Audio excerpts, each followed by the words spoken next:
You know, for the better part of a century, the United States and Iran have been locked in one of the most complicated and, frankly, dangerous rivalries on the entire planet. It's this incredible story of coups, revolutions, sanctions, and even direct military strikes. So let's dive in and really unpack how this all got started. So that's the big question we're tackling here. How did we get here? How did two countries that were actually partners at one point become such bitter enemies? Well, to get the answer, you really have to look back at a handful of critical moments that changed everything. And you can see the major flashpoints right here on this timeline. You gotta understand, these events didn't just happen in a vacuum. Each one is like a domino falling, an action that created a powerful and often pretty predictable reaction. It's a chain reaction of history. And to really get it, we have to go all the way back to the beginning, back to 1953. All right, so our story really begins here with a covert operation that, well, many in the West have kind of forgotten about, but I promise you, almost no one in Iran has. This is the moment that planted those very first seeds of a deep and very lasting mistrust. It's kind of hard to believe now, but before all the conflict, there was this moment of real democratic hope. Iran was actually led by Prime Minister Mohammad Mossadegh, a hugely popular guy, a nationalist figure who was elected to carry out the will of the Iranian people. And Mossadegh, he had this one crystal clear goal that was incredibly popular at home. He wanted to nationalize Iran's massive oil industry. The logic was simple, right? Iran's most valuable resource should actually benefit the people of Iran, not some foreign companies. But, and here's the problem, for decades, Western companies, especially British ones, had been controlling that oil and making most of the money from it. So Mossadegh's plan, as popular as it was in Iran, was seen as a huge threat to that whole economic setup. And this is where things take a really sharp turn. In a top-secret plot, codenamed Operation Ajax, America's CIA and Britain's MI6 teamed up and organized a coup. And they did it. They overthrew the democratically elected Mossadegh and put the monarch, the Shah, back on the throne as an absolute ruler. And right there, that single event changed everything. This was the first action in that cycle we talked about. For a lot of Iranians, it sent a really clear message. The U.S. was not on the side of their democracy if it got in the way of its own interests.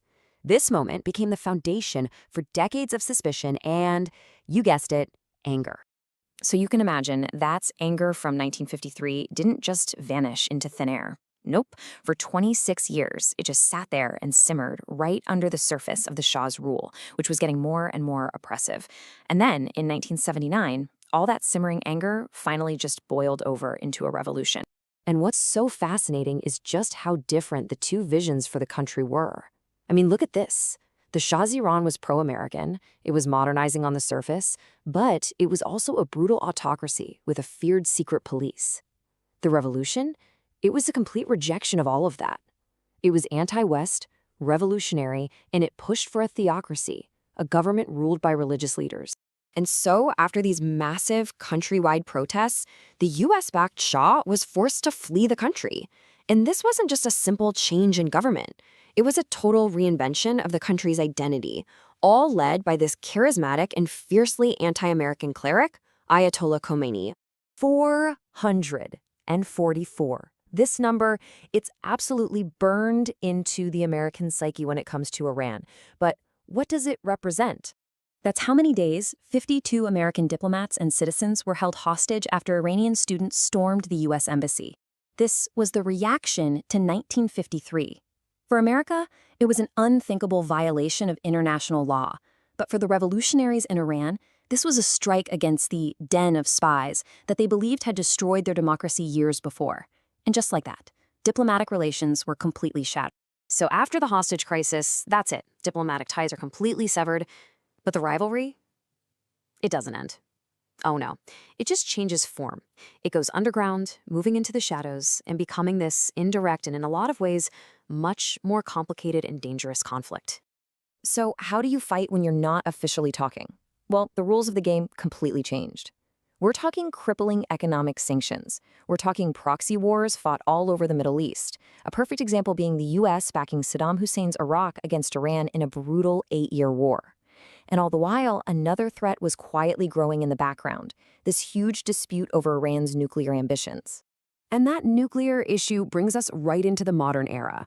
This has been the single most high-stakes piece of the puzzle, defined by this constant cycle of tense negotiations, these brief little moments of hope, and then dramatic collapses. And for a minute there in 2015, it looked like there was a breakthrough, a huge one. After years of talks, Iran and a bunch of world powers, including the US, signed a historic nuclear deal. Iran agreed to seriously limit its nuclear program, and in return, it would get relief from those crushing economic sanctions. It really felt like a possible way out of this whole cycle of conflict. But then, just as quickly as that hope appeared, it was gone. In 2018, the United States just walked away from the deal, arguing it wasn't tough enough, and slapped all the sanctions right back on. And boom, the cycles snapped right back into place. Tensions shot up, maybe higher than they had ever been. And this is where the shadow war explodes right out into the open. In January 2020, a U.S. drone strike killed Qasem Soleimani, who was Iran's most powerful military commander. Iran didn't wait long to retaliate, launching ballistic missiles at U.S. bases in Iraq. The two countries came closer to a full-blown war than they had in decades. So when you step back and you look at the whole picture, from the coup in '53 to the revolution in '79, from the glimmer of hope with the nuclear deal to its sudden collapse, you just can't ignore the pattern, right? It's a 70-year cycle of action and reaction, where every move one side makes is a response to something that happened in the past, which in turn creates a new problem for the future. Which leaves us, you and me, right here with the biggest question of all. With all this history, all this deep-seated mistrust, and with tensions this high, what comes next in this dangerous rivalry? The honest answer is, nobody knows for sure. History's still being written, and the next chapter is going to shape the future of the Middle East and probably the world.